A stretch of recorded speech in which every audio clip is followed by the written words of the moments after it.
Well, we're running the Flying Pig. Yeah, this ought to be fun.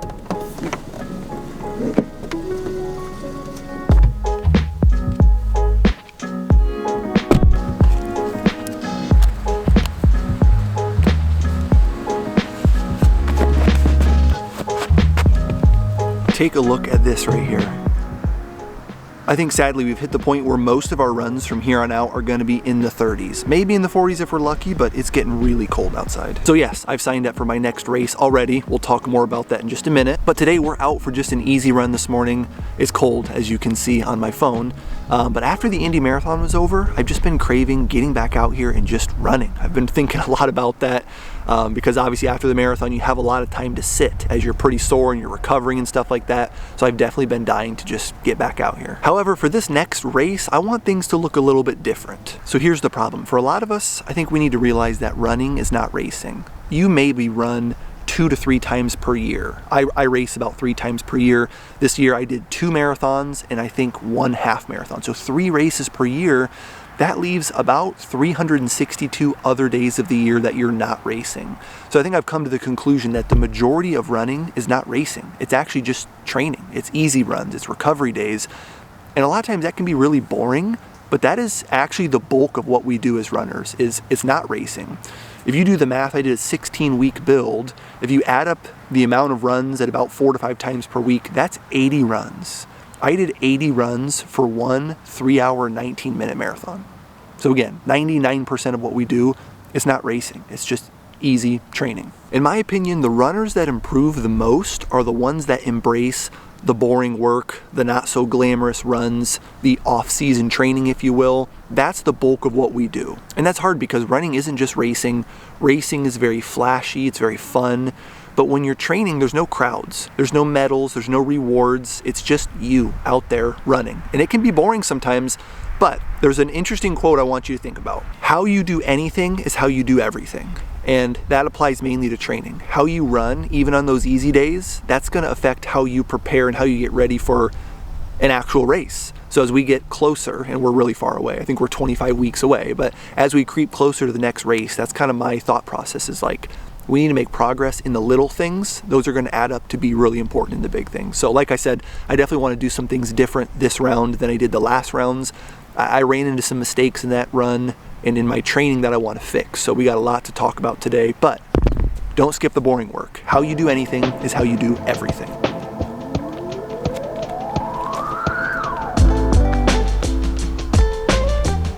Sadly for today, I think we're gonna need these gloves just because of the temperature. My hands get so cold. It's like the last thing to warm up. But here's the problem. Garmin gloves and a Coros watch.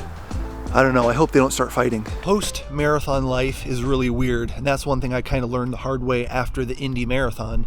When you're done, you kind of get this weird sense of like disappointment. Man, my eyes are watering, it's so cold out here. The post-marathon blues are real. Like, that's a real thing. You've been training for so long, you do the race, and then when you're done, there's this kind of letdown effect, and you just feel purposeless. Like, you just don't know what to do next. Like, do you set a new goal? What do you do to kind of combat some of those feelings? For me, I feel like I just can't start anything. Like, my focus is off, I just don't know what to do. So I put together a slight little checklist, 3 R's, 3 words you can use to remember to kind of how to get over the post-marathon blues. First of all is rest. Rest is like actually let your body heal. Stop getting out there and trying to run right away. Give yourself a week, maybe 2 weeks to heal. I know your Strava graph, your ego, it's gonna look bad, but you need to let your body take a step back so you can fully heal. I think a lot of people underestimate how long it takes to recover after a marathon. I mean, you're combining your fastest effort like you do in your speed runs with your longest effort like you do in your long runs. You're going the farthest and the fastest.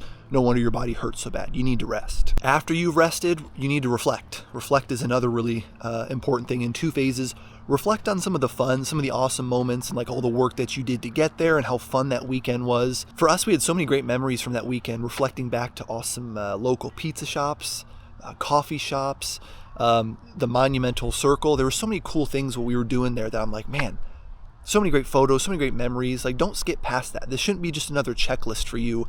Marathons are fun. We want to keep doing them and progressing, but don't just blow past them. These are really awesome opportunities and great experiences that not every person gets to do. So when you've trained and worked that hard, you should reflect. The other phase of reflection is you should look back on some of the mistakes that you made. Chances are you didn't have a perfect marathon build. You probably had some injuries. You probably missed some workouts or cut some of those short. And to be honest, there's probably things, if we're being picky enough with ourselves, we could always do differently. I know I have some of those mistakes, and we're going to talk about that in today's video and kind of how to get a sense of direction. But that brings us to our last point, number 3, redirect. So you rest, reflect, and redirect. That's a great way of remembering how to get through the post-marathon blues. Redirect your focus to something else. So for me, I knew that letdown effect was going to be present because this is my 4th marathon now. So before we even hit the taper, with 2 weeks till the marathon, I signed up for my next race. So we're going to run the Flying Pig in Cincinnati, Ohio, the weekend of May 1st through May 3rd. So we're like 25, 26 weeks away. But I knew if I had another goal on the calendar that I would step back and focus and redirect my efforts to how can we rebuild so that we start that build as strong and as healthy as possible. The only thing I did differently this time is I only signed up for the half marathon. We'll talk about why in just a minute. But we got to get started here because I'm running out of time before church. Today we're out here for a 3-mile easy jog. Not really going to look at my watch, just going to focus on more of how I feel. Man, it's good to be back. I did so many miles on this loop here. I don't have much to work with, but I made it work. Even though it's only a mile loop, I've done hundreds, probably over 1,000 miles on this loop. I don't have too many amazing places to run around here in such a small town, but I'm making it work with what I have. And it's gotten me through 4 marathons, so it's possible. All right, just hit mile 2. 1 more to go. So let's start with this. Why the half marathon? Why not do the full? I got 25 weeks to prepare. That's plenty of time. I think for me, I've always looked at the marathon as like the gold standard of endurance training. But I think I've realized how much I'd like to progress and work through the half marathon and getting my speed up. And after my last 2 half marathons, I realized how good I felt. Like I was able to enjoy the area afterwards. I was able to get some food, take pictures, videos. We just had like a really good time. Versus the marathon, it just kills me. I was hunched over trying not to throw up. It was just really, really tough, really taxing. I think I'd like to just do it because I enjoy it. I really want to see what a build looks like for a half. I think it's going to be just as hard because it's a lot of speed, but it's not going to be so grueling like the marathon. I know that sounds like I'm trying to dodge something difficult. I'm not. But the other reason is this out here, the weather. It gets so brutally cold, snowy, icy in Ohio. I just couldn't see myself running through the winter. Like I'm going to, but my favorite thing about running is coming out here, outside, not the treadmills. And I just can't see myself doing 16, 17, 18 mile treadmill runs. I think that's just going to taint my experience. Running is going to feel like work more than a hobby. And I think for me, the best way to enjoy running is to be able to run when I enjoy it, mainly in good weather. So I think the treadmill is going to help because we don't have so much weekly mileage. We'll be able to focus some other things as well. All right, coming to a close here. Any second now, gotta be ready for the Strava tax. Beeped, a couple steps further. 3.01, and now we stop. We got our run done today. I gotta get rolling pretty quick or we're gonna be late for church. But I think another thing racing half marathon comes down to is reflecting on some of the mistakes I made during the marathon. And I think for me, it was just never feeling great. Obviously, endurance training is taxing on the body, on the mind. But I just feel like every week, after like week 6 or 7, my body was just broken. Every week I was like, man, is this a shin splint or is this a stress fracture? I can't tell, it hurts so bad. Limping around when I'm running, walking, it just hurts so bad. And I just could never catch up. All that would happen is the next week would roll around, I'd feel a little bit better, and then the weekly mileage would go up and up and up, and I just felt like I was drowning. I feel like that rebuild is so important for me. I have to get back to cleaning up some mistakes, and that is strength training, stretching, recovering. And that's hard to do because when you don't strength train effectively or you take a break from it, what happens is you do a leg day, and instead of being sore for 1, 2, 3 days, you're sore for like 2 or 3 weeks. And now I have to go run 18 miles on really sore legs, which is not fun to do, by the way. So I think that's my main problem, is just I gotta fix some of those mistakes before I do another build, because I think I'm just gonna bring in those old habits to the new build and it's just gonna hurt all over again. But that's the hard thing, is building up that engine, building your aerobic base, rebuilding your strength and your flexibility. That takes time, and that can be really boring. And a lot of runners may see that and shy away from that and think, man, I don't know. I don't know about the 362. I like the 2 to 3 race days every year. It's fun. If it sucks, I'll just do party pacing. I just won't take it seriously anymore. It's like, that can be boring. That having a drive to be boring and do less can be really tough, but I'm telling you, it can pay dividends in the long run. I just think half marathons are fun. 5Ks, 10Ks, those things can be fun.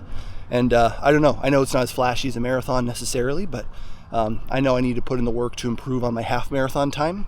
And I think if we rebuild the proper way over these next 25 weeks, by the time we get into a full build, 10 or 12 weeks out from the Flying Pig, we're just going to feel like a different runner. And I really hope my plan pays off.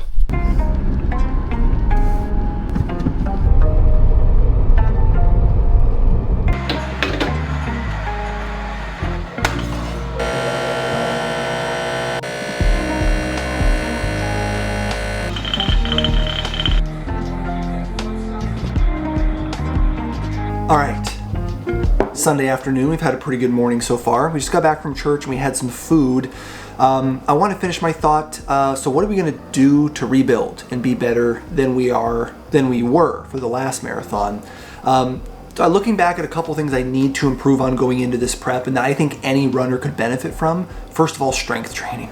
And this is hilarious because every time I talk about strength training, I'm like, all right, we're going to do it. I do a leg day and I'm sore for a week and a half. I can barely run.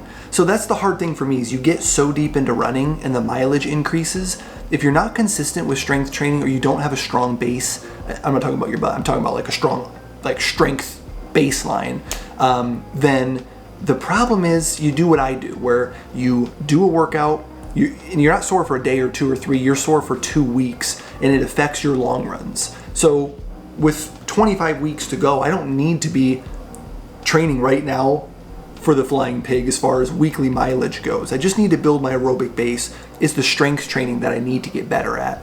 I think for me as well, having shin splints, having some of these aches and pains for so long, I mean, it's like, man, how many more times am I going to have to run into that problem going forward? And it gets pretty demoralizing the more and more that you run into that. So I know something needs to change, and that's the first thing that has to change. That's what we're doing today. After this, we're going to the gym to work through my leg day, and I'll kind of build a plan and like an actual split, and we'll talk about that in future episodes, but that's one thing for me that has to change. There are a lot of hills in Cincinnati, especially for the Flying Pig.